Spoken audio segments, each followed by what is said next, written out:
것이 아니라는 것을 우리가 이 말씀들을 통해 보게 됩니다. 그래서 오늘 이 사도행전 7장의 이 말씀은 2절, 3절부터 오늘 3절까지는 스데반 이 집사님의 유대인을 향한 설교가 나옵니다. 그 설교의 내용이 골자는 그거예요. 하나님의 율법과 그리고 성전과 그리고 유대인들이 이 중요하게 여겼던 이 하나님의 임재에 관한 이야기인데 그들이 생각했던 중요시 여겼던 율법과 성전 이런 것은 그렇게 중요한 것이 아니라는 거죠. 더 중요한 것은 그것을 주신 하나님이라는 거예요. 그런데 유대인들은 그 율법이 말하는 정신, 율법이 의미하는 것은 잊어버린 채 율법 자체를 너무 중요하게 여긴 나머지 율법의 정신을 잃어버렸다는 거죠. 그리고 성전이 중요한 게 아니라 성전을 지으시고 그 안에 거하시는 하나님이 중요한데 하나님은 있고 이 성전이 얼마나 크냐, 얼마나 화려하냐, 성전이 얼마나 웅장하냐 이것을 가지고 성전을 자랑하다가 하나님의 존재, 임재에 대해서는 놓쳤다는 것에 대해서 말씀한 거죠. 그러면서 이 아브라함이나 이 모세나 이런 믿음의 조상들에 대한 이야기를 하면서 중요한 것은 율법이 중요한 게 아니라 믿음으로 하나님의 임재를, 하나님이 살아계심을 믿고 살아가는 것이 훨씬 더 중요한 것이다 라는 것을 가지고 설교를 합니다. 그런데 마지막 부분에 오늘 51절 53절에 보면 스데반이 뭐라고 얘기하냐면 너희들이 근데 목이 곱고 마음과 귀에 할례를 받지 못해서 이 하나님의 말씀을 자꾸 거역한다는 겁니다. 믿음이라는 것은 하나님의 말씀을 듣고 받아들이는 거예요. 그리고 그 말씀을 듣고 우리의 딱딱해진 죄악된 마음과 그리고 우리의 잘못된 이런 귀가 할례받는 것, 다시 말하면 새롭게 되는 거예요. 그것이 하나님을 믿는 거예요. 그런데 이 유대인들은 성전을 중요시하고 율법을 중요시한 나머지 하나님의 말씀의 그 깊은 의미를 받아들이지 못하고 자꾸 그것을 거부하다 보니까 결국에는 성경이 말하는, 율법이 말하는 이 의인, 예수 그리스도 이 메시아를 십자가에 달아 죽이는 그런 어리석음을 범하게 되었다는 것이죠. 우리가 일상을 살아가면서도 그런 우를 범할 때가 많아요. 우리가 어떤 일을 행할 때 그 일을 행하는 행하고자 하는 어떤 목적이나 의미가 중요한데 어떤 목적이나 의미는 새까맣게 잊어먹고 누가 뭐 이것을 했냐 안 했냐 이런 것 아주 근본적이지 못하고 부수적인 것 가지고 씨름하다가 결국에는 모든 것이 엎으러져 버리는 그런 일들을 겪게 됩니다. 사람들이 사실 이 일상에서 싸우는 모습을 보면 근본적인 것이 아니라 부수적인 것을 가지고 싸울 때가 많아요. 그래서 사람은 논리적이라고 하고 이성적이라고 하지만 실상은 감정적이고 그리고 실상은 비논리적인 경우가 많아요. 이 길에서 이 차가 접촉사고가 났을 때도 싸우는 경우가 보면 누가 잘했냐 잘못했냐 시비를 가리는 것보다는 누가 더 화났냐 이런 것으로 싸우게 되고 결국에는 이 어떤 시비를 가리고자 하는 어떤 목적을 상실한 채 싸움의 근본적인 문제는 잃은 채 이런 감정적인 대립이 되기가 쉽죠. 오늘 이 스데반을 향한 이 유대인들이 그랬던 거예요. 유대인들이 조금 더 이 스데반이 전한 하나님의 말씀을 귀 기울여 드렸다. 아무리 그 상대가 자기가 생각하는 것이 다르고 또 자기와는 어떤 이 생각의 틀이 다르다 할지라도 조금만 이 스데반의 설교를 이 귀담아 들었더라면 분노하고 이를 갈고 돌로 쳐 죽이는 그런 일을 행하진 않았을 텐데 그렇지 못했던 것을 보게 됩니다. 오늘 우리가 읽은 이 말씀은 교회사 최초의 최초로 순교한 스데반 집사님의 이야기입니다. 이 말씀을 오늘 이렇게 가만히 생각해 보면서 이 말씀이 오늘날 우리와는 굉장히 우리 삶과는 동떨어진 이야기가 아닌가 이런 생각을 해봐요.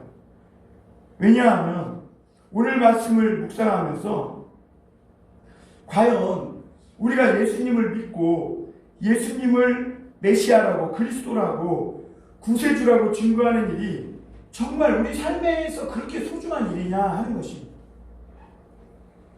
정말 우리가 예수님을 믿고 하나님을 믿는다고 신앙생활을 하고 있지만 우리는 정말 이 예수님을 믿는 그 일을, 그리고 예수님이 내 삶의 구세주라는 것을 증거하는 그 일을 정말 소중하게 생각하고 있느냐는 거죠.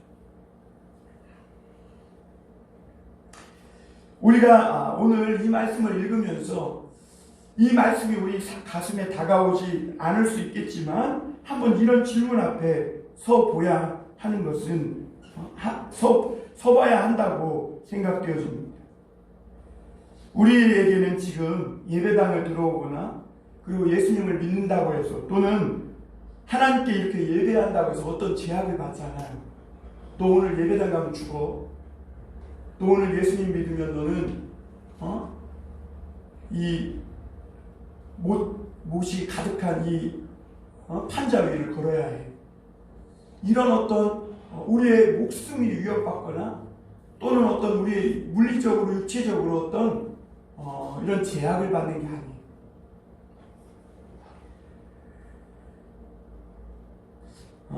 그런데 그래서 오늘 우리가 읽은 이 말씀이 그렇게까지 예수님 믿고 그렇게까지 돌 들고 서 있는 사람들 앞에서 예수님을 증거하다가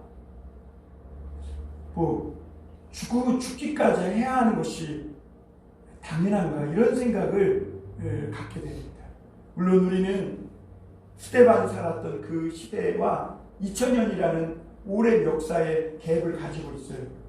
그러다 보니까 그 당시 상황을 우리가 다 이해할 수 없어요. 그리고 오늘 스데반이 받았던 도전들과 달리 오늘날 사람들은 육체적 도전은 아니지만 정신적 도전을 받고 있는 것도 사실이긴 해요. 그러나 오늘 이 말씀을 보면서 우리가 한 가지 분명하게 깨달아야 하는 것은 뭐냐면 성령과 믿음이 충만했던 이 스데반 집사님의 오늘 신앙생활의 모습, 정말 예수 믿는 자로서의 이 모습을 보면서 오늘 나의 신앙의 상태는 어떠한가 라는 것. 혹시 내 믿음에는 불순물이 많이 껴있고 거품이 끼어있지는 않은가? 나는 과연 예수님 믿는 것을 정말 무엇보다 소중히 여기고 있는가 하는 것입니다. 사실 이 평신도인 이 스데반 신약교회에 처음 등장한 것은 사도행전 6장입니다. 사도행전 6장에는 어떤 일이 있었냐면 예루살렘 교회가 처음 예수 믿는 사람들로 이렇게 하루에 막 3,000명씩 5,000명씩 교회로 몰려들다 보니까 그 중에 가난한 사람들이 많이 섞여 있었어요. 그래서 교회가 그 가난한 사람들을 돕기 위해서 구제를 하다 보니까 헬라파 유대인들과 히브리파 유대인들 사이에 갈등이 생기게 됐어요. 그래서 이 갈등이 생겼던 문제, 그때 이 스데반 집사님의 이름이 등장해요. 왜냐하면 사도들이 했던 이 가난하고 불쌍한 사람들을 돕는 그 일을 하다 보니까 잘못해서 실수를 해가지고 이 헬라파 사람들이 구제에서 빠져버린 거예요. 그러니까 그것이 오해를 낳고 또 히브리파와 헬라파 사이에 그렇지 않아도 긴장관계가 있고 오해가 쌓여있는 가운데에서 그런 실수를 낳다 보니까 그것이 큰 대립이 생겨버린 거죠. 그래서 교회가 성장하고 막 부흥하다가 두주박 나버리게 생기고 모든 것이 무너져 버리게 생긴 거예요. 그래서 이 사도들은 그 구제하는 일을 사람들을 선택해서 그 사람들에게 맡기고 자기들은 말씀과 기도하는 것에 전무하겠다 하면서 그때 선택한 사람들, 그러니까 사도들이 하던 일을 구제하는 이 일을 맡아서 해줄 사람 7명의 집사를 뽑았는데 그 중에 첫 번째로 이름이 등장하는 사람이 스데반입니다. 그러니까 스데반은 사실 예수님을 믿는 이 믿음에는 굉장히 늦게 합류한 사람이에요. 그 당시로 볼 때. 사도들보다 예수님을 믿는 이 스데반은 예수님을 믿는 것에 있어서 굉장히 마치 그 당시로서는 막차를 탄 느낌이죠. 그래서 예수님의 살아생전에 모습도 못 봤을 뿐더러 예수님으로부터 말씀을 가르침 받은 것도 아니에요. 그런데 사도들로부터 예수님에 대해서 배우고 또 깨닫고 말씀을 보면서 성경을 보면서 예수님이 메시아임을 깨닫고 이 늦게 예수님을 믿게 된 이 스데반은 그 자신의 모든 인생을 삶을 전적으로 주님 앞에 드리게 된 사람이에요. 그래서 이 스데반은 디아스포라 유대인, 흩어졌던 유대인들이었는데 이 사도들을 믿고 또 나중에 사도들을 통해 예수님을 믿고 나중에 예수님을 믿는 이 예수 믿는 기독교에 포함되면서 비록 늦게 사도들보다 늦게 이 예수님 믿는 그 그룹의 대열에 들어섰지만 성령 충만하고 믿음과 은혜가 충만해서 사도들보다도 예수님을 위해서 가장 먼저 순교한 사람이 스데반이에요. 그래서 오늘 말씀의 주제를 나중된 자지만 먼저 되었다. 우리가 하나님 나라에 나중된 자가 먼저 되고 먼저 된 자가 나중된다고 했어요. 이 말씀이 무슨 말이냐면 우리 사람은 어떤 일을 하다 보면 익숙해지는 습관이 있어요.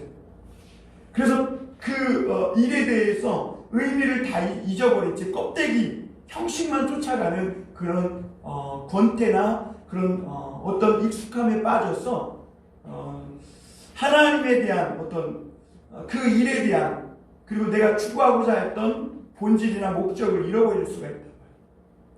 그런데 당시 많은 사람들이 그랬어요. 예수님을 믿는 자들이 그랬다는 거예요. 하나님을 믿는 유대인들이 그랬어요. 그래서 예수님은 마태복음 19장 27절에서 30절의 사이에 보면 이런 말씀을 해요. 예수님이 이제 구원에 대해서 말씀하세요.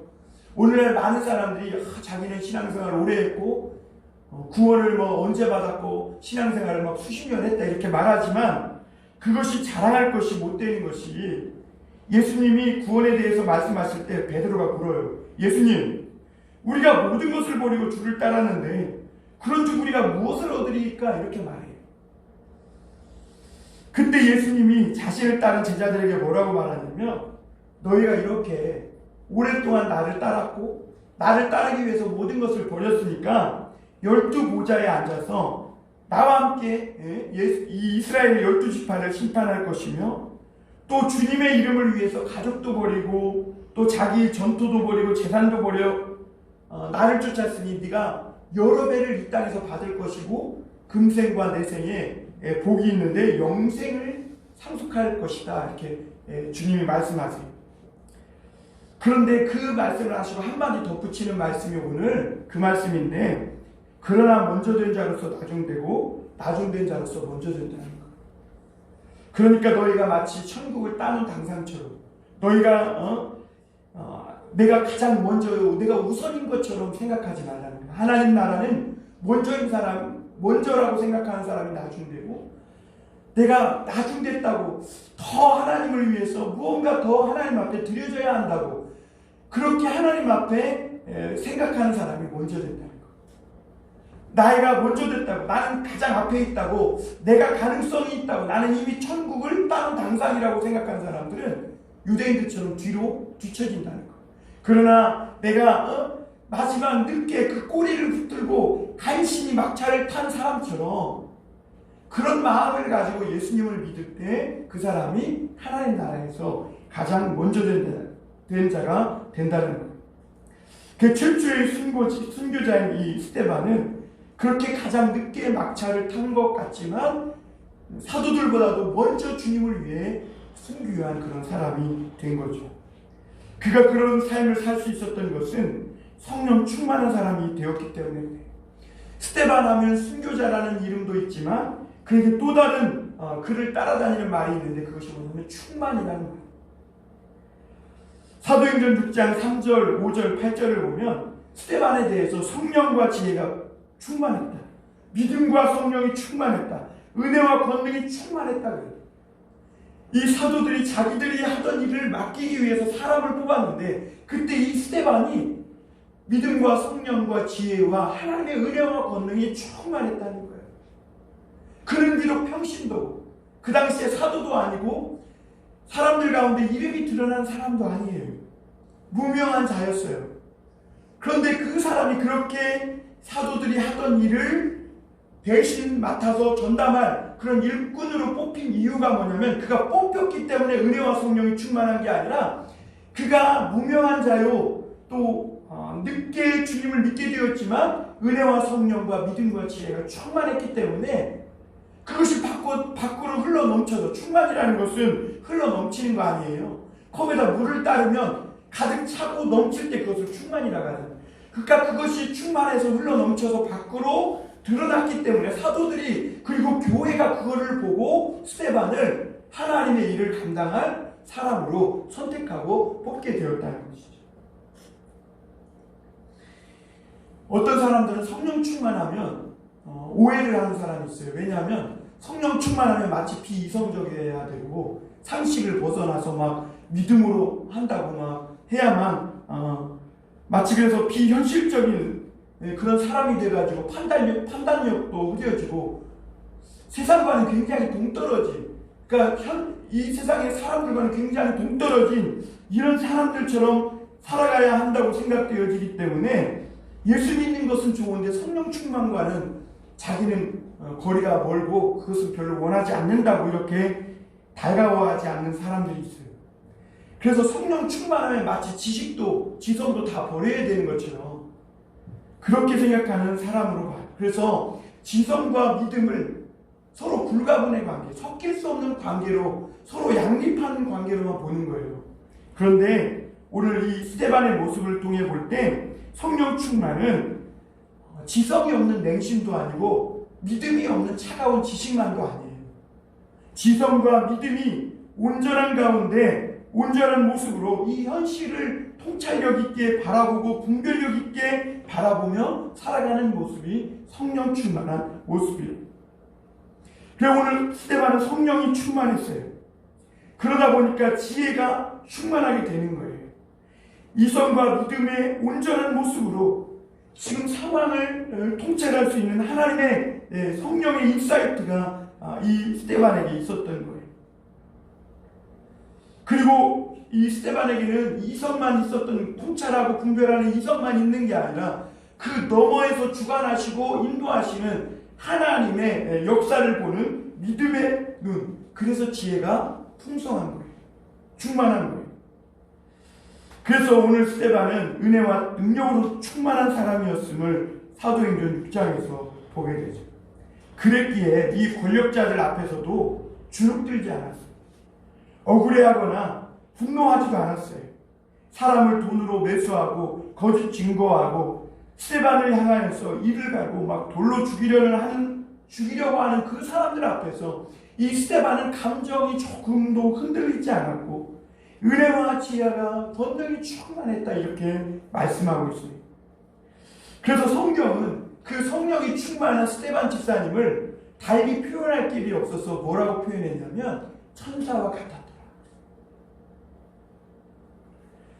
스데반이 성경에 기록되고 싶어서 위선의 탈을 쓰고 속으로는 막 분노가 가득 찬데 성령 충만한 모습처럼 천사의 모습으로 가장했다고 생각하지 않아요. 상대를 야구르게 하고 비아냥대고 비웃어서 상대를 무너뜨리게 하려고 일부러 속에는 화나고 억울하고 막 분노하면서 그러는데, 상대를 무너뜨리고 비웃고 그래서 상대를 넘어지게 하려고 일부러 야구르게 해서 폭발시키기 위해서 그렇게 천사의 모습으로 비웃듯이 그런 표정을 지은 것도 아니라고 봐요. 스데반은 억지로 천사의 모습을 한 것이 아니에요. 스데반은 감정적으로 흥분하고 분노해서 악마같이 변한 그 사람들 앞에서 이 마음과 믿음이 흔들리지 않았어요. 왜냐하면 그 마음 안에 예수님의 성품이 가득했기 때문입니다. 그가 늦게 예수님을 믿게 되었지만 그 예수님의 은혜가 그 안에 가득했기 때문입니다. 사도 바울이 고백한 것처럼 나와 같은 죄인이 없다고 고백하는 그 죄인의 개수와 같은 나를 용서해 주셨다는 그 하나님의 예수님의 사랑과 은혜로 충만했기 때문에 가능할 수 있었던 거예요.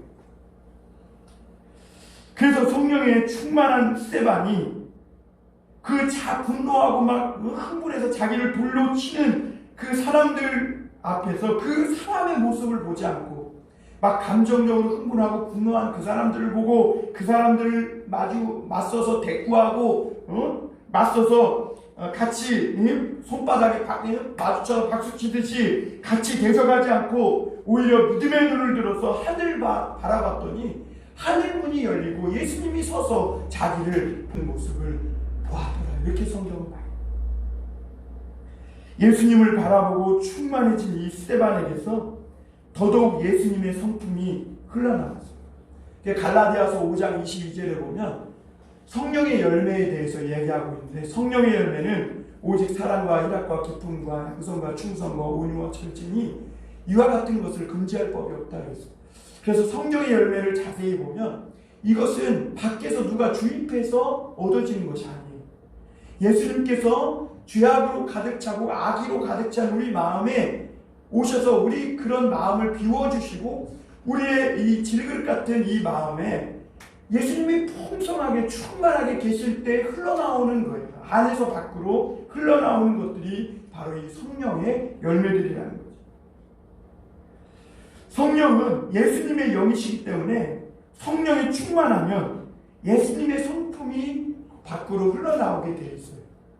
그래서 우리가 막 화났다가도 예수님을 생각하고 예수님의 성품으로 다시 충만해지고 예수님의 이 영, 다시 말하면 성령이죠. 성령은 예수님의 영이니까 이 성령의 지배를 받으면 내가 더 큰 죄인이지, 내가 더 나쁜 놈이지, 이런 생각을 하게 되고 성령의 지배를 받게 되면서 이런 오늘 스데반을 거짓으로 모함하고 돌로 쳐서 하나님을 믿는다고 하면서도 돌로 쳐서 사람을 죽이려고 하고 천사가 전해준 율법조차도 거슬려서 행동하는 그런 인간의 악한 마음에서 벗어나서 성령의 지배를 받게 되는 거예요. 그래서 이 갈라디아서 5장 22절의 마지막에 보면 성령의 열매는요 금지할 법이 없다는 거예요.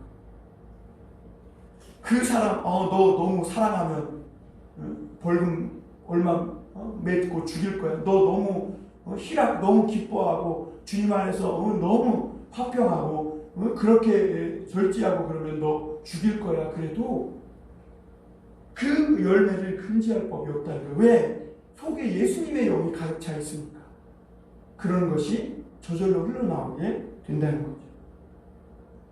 그러기에 성령 충만한 스데반은 거짓 증거로 위협하고 협박하는 권력자들 앞에서 부정할 수 없는 이 역사의 진실, 이스라엘 역사의 면면이 흐르고 있었던 그 하나님의 진리를 가지고 담대히 진리를 선포하는 것을 봐요. 돌멩이가 곧 날아올 것 같은 상황에서 어떤 그 목사님들이 모여서 성령론에 대해서 서로 신학적인 지식을 주고받았대요. 그런데 이 지식을 가지고 토론을 하다 보면 쉽게 우리가 어떻게 돼요? 감정이 업되고 흥분되고 논쟁에서 지고 싶지 않아가지고 막 그러죠. 그러다가 어떤 목사님이 성령론을 얘기하니까 반대쪽에서 그거에 대한 반론을 펴니까 승질 나가지고 가방을 싹 들고 성질을 내면서 나가려고 하더라는 거예요. 성령론에 대해서 이야기하면서 우리가 예수 믿는 믿음에 대해서 이야기하면서 다른 사람을 정죄하고 비판할 때가 너무 많아요. 그러니까 예수님은 없고 예수님 믿는 기독교 논리만 있는 거예요. 지식만 있는 거예요. 그러니까 성령 충만하지 못하는 거죠. 더 중요한 것을 잃어버리게 되는 거죠. 우리 가정에서는 마찬가지죠. 더 중요한 것은 가정이고 생명이고 그런데 더 중요한 것을 놓치고 정말 사소한 것 가지고 서로 이렇게 말에 말을 더하다 보니까 감정이 더해지고 필요치 않은 원치 않는 말, 선을 넘는 말을 막 주고받으면서 씻을 수 없는 상처를 내게 되고 그래서 가정이 파괴되고 어려움 겪는 것을 봐요. 유대인들은 사실 가장 먼저 하나님의 능력과 은혜를 받은 사람들이에요. 하나님의 능력과 은혜를 출애굽했고 광야에서 하나님의 은혜를 입었고 성령을 받았고 또 율법을 받았어요. 시내산에서. 그리고 하나님의 은혜로 성전을 건축했어요. 그러나 그들은 하나님의 이런 능력과 은혜를 가장 먼저 받았음에도 불구하고 하나님 나라에서는 가장 나중된 사람으로 되어버렸어요. 그래서 로마서 11장에 보면 이방인의 수가 충만히 들어올 때까지 이스라엘이 버려진 바 되었고 꺾여진 바 되었다. 왜 그러냐면 그들이 그런 은혜를 가장 먼저 받고도 그것을 당연한 것처럼 마치 자신들의 의의를 자랑하다가 꺾여져 버렸다. 그러나 반대로 스데반은 비록 늦게 막차 탄 듯이 그렇게 간신히 헐레벌떡 믿음의 대열에 참여했지만 그러기에 더더욱 하나님의 은혜를 사모하는 마음으로 주님을 붙들고자 하는 마음으로 살았기에 그는 성령 충만함이 넘쳐 흘렀다는 거예요. 이 유대인들은 그런 은혜를 먼저 받았음에도 불구하고 성령을 거역함으로 하나님의 진리를 거부하고 하나님의 말씀이 이렇게 증거될 때 자신을 찌를 때 말씀에 마음을 닫고 귀를 막고 오히려 이를 갈고 분노해요. 반대로 베드로는 어땠어요? 베드로는 하나님의 말씀이 예수님이 말씀을 증거할 때 그는 하나님 앞에 울고 주님 나를 떠나소서 내가 죄인입니다 이렇게 고백했어요. 어떤 사람은 똑같은 말씀을 듣고 마음이 찔려서 죄를 회개하고 하나님 앞에 새롭게 거듭나는데 어떤 사람은 말씀을 듣고 마음을 닫고 귀를 닫아서 더 이를 갈고 분노하면서 그렇게 살더라고요. 그러나 반대로 스데반은 어때요? 성령 충만하니까 거역한 사람들과 같은 똑같은 방식으로 그들을 대하지 않아요. 스데반은 거짓과 분노로 충만한 이 사람들을 한복판에서 오히려 눈을 들어 믿음의 눈을 들어 하늘을 바라요.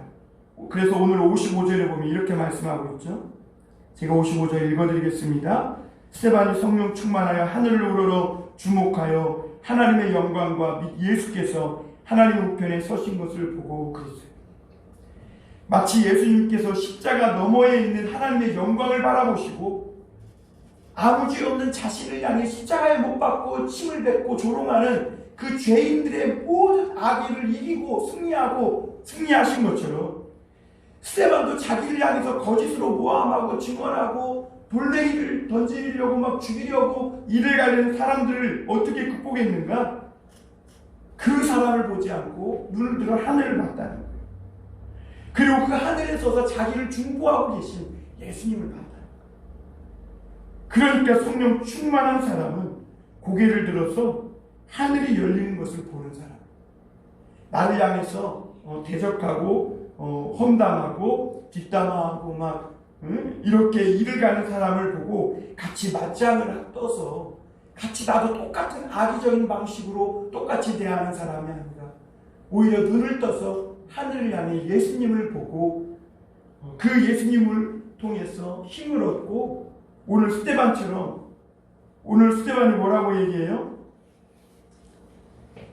56절을 보면 말하되 보라 하늘이 열리고 인자가 하나님 우편에 서신 것을 보노라 한데 57절 그들이 큰 소리를 지르며 귀를 막고 일체의 그에게 달려들어 58절 성 밖으로 내치고 돌로 칠세 증인들이 옷을 벗어 사울이라 하는 청년의 발 앞에 두니라.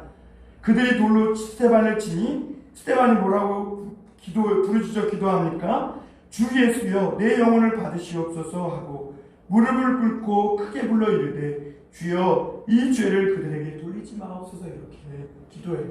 그러니까 성령 충만한 사람은 이렇게 기도하게 된다는 거죠.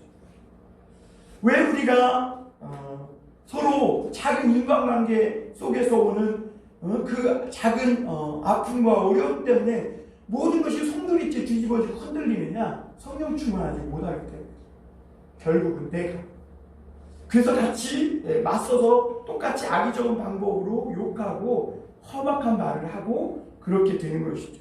그러나 내가 성령 충만하다면 그 시간에 예수의 영으로 지배를 받고 성령으로 충만하게 된다면 그 사람의 그런 악의를 보고 같이 흥분해서 달려드는 것이 아니라 오늘 스데반처럼 그 사람의 죄를 짓는 것이 무지해서 그런 거라고 하면서 하나님 앞에 기도를 올리게 되고 부족하고 연약한 나를 위해서 끝까지 중보하고 계신 그 믿음이 흔들리지 않고 그 마음이 흔들리지 않도록 성령으로 나를 붙들고 계신 주님을 바라보게 된다는 것이죠. 우리가 어떻게 세상을 이길 수 있는가? 그렇습니다. 하늘 문이 열리는 것을 봐야 합니다. 그리고 오늘 스데반처럼 그렇게 기도로 기도하는 사람이어야 합니다. 자기를 향하여 거짓 모함하고 돌로 치는 이 사람들을 향해 기도할 줄 아는 사람. 그래서 믿음의 사람은 세상 사람들이 행동하는 방식과 반대편에 서 있는 사람. 어떻게 이렇게 기도할 수 있었을까? 예수님의 영이 충만했기 때문이에요. 사실 위기에 몰리면 그 사람의 속이 밑바닥까지 드러나게 되어 있죠. 스데반은 죽음의 위기 앞에 섰을 때 그가 성령이 충만했기에 모든 사람의 죄를 짊어지시고 용서하신 이 예수님의 영으로 충만했기에 자기를 향해 잘못하는 그 많은 사람들을 향해 주여 저들의 죄를 용서하여 주옵소서라고 예수님처럼 기도할 수 있는 사람이 된 것이죠. 예수 믿는다는 것은 이렇게 예수 믿는 사람처럼 예수님처럼 되어가야 되는 거죠. 우리가 그렇게 우리 힘으로는 할 수 없지만 성령의 지배를 받고 성령의 내 마음과 생각이 붙들리게 되면 우리도 그렇게 기도하는 사람이 될 수 있다는 것이죠. 오늘 이렇게 스데반이 마지막으로 자기를 향해 돌로 쳐서 죽이는 악마의 모습을 한 많은 유대인들이 이를 가니까 얼마나 입이 삐뚤어졌겠어요. 얼마나 그 얼굴에 험상궂어졌겠어요. 그 사람들이 천사와 같은 모습을 하는 이 스데반을 돌로 쳐서 죽이는 것을 사울이 보았습니다. 그리고 스데반의 이 중보 기도를 통해 사울이 회심하는 그런 사건으로 연결되어지게 되는 것을 보게 됩니다. 자신을 치는 사람들을 향해 용서해달라는 이 스데반의 성령 충만한 이 모습은 아마 사도 바울의 마음속에 일평생 잊혀지지 않았을 거예요. 자기도 하나님을 믿는다고 그렇게 달려왔지만 그렇게 스데반의 천사와 같이 성령 충만하여 악을 악으로 대하지 않는 이 모습을 보면서 사울은 회심하게 되고 그리고 그도 스데반처럼 나중에 순교하게 돼요. 스데반의 순교로 말미암아 기독교 안에 순교의 역사가 일어났고 교회는 이 순교의 피를 통해 오늘 복음이 전파돼서 한국교회까지 오게 된 것이죠. 초기 기독교 감독이요 순교자인 이그나티우스는 자기를 위해 기도하는 그 변론하는 사람들을 향해 성도들을 향해 이렇게 편지했다고 해요. 그리고 자신을 위해서 자기가 어떻게든지 살기 위해 비굴하지 않도록 이렇게 기도해달라고 편지했는데 그 편지 내용을 몇 줄 읽고 마칠게요. 내가 단지 그리스도인이라 불릴 뿐만 아니라 그리스도인으로 행동할 수 있도록 해주십시오. 나는 고난당할 때 예수 그리스도 안에서 자유할 것이며 언젠가 자유스럽게 그와 함께 다시 부활할 것이요. 나는 그리스도의 순수한 떡으로 받쳐질 수 있도록 짐승들의 이빨에 찢겨져야 하는 하나님의 미랄이기 때문입니다. 라고 이렇게 편지하고 기도해 달라고 부탁했다고 해요. 이 순교의 역사는 오늘 우리 한국교회 초기에도 있었죠. 일사가구의 신앙으로 신사참배를 거부한 그리고 순교하신 주기철 목사님이 계셨기에 오늘 우리나라의 교회가 이 타락한 세상 속에서 그나마 지금까지 넘어지지 않고 이어져 오고 있는 것이죠.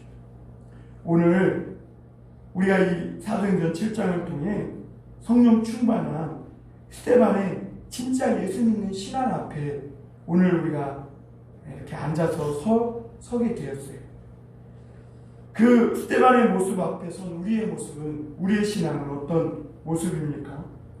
인간관계에서 오는 이 작은 문제 하나에도 감정과 믿음, 성령조차 송두리째 다 빼앗겨버리는 오늘날 우리 연약하고 빈약한 현대인들의 이 신앙의 모습이 정말 오늘 스데반을 향해서 조금만 분노하면 이를 가지고 돌을 손에 쥐고 있는 유대인들과 가깝지 않습니까? 오늘 그렇다면 오늘 스데반의 설교를 우리가 다시 들어야 될 것입니다. 그래서 우리도 이제는 오늘 51절에 그 말씀 있잖아요. 목이 곧은 이런 마음, 그리고 귀에 할례받지 못한 이런 마음을 내려놓고 성령을 거스려 행하기보다 천사가 우리에게 전해준 이 하나님의 말씀, 이 율법을 우리가 잘 깊이 생각하고 말씀을 듣고 믿음으로 우리도 예수님처럼, 스데반처럼 이렇게 정말 진정한 예수 믿는 그리스도인이라는 삶을 살아갈 수 있는 우리 모두가 되기를 주님의 이름으로 축원합니다. 기도하겠습니다. 사랑의 하나님 아버지,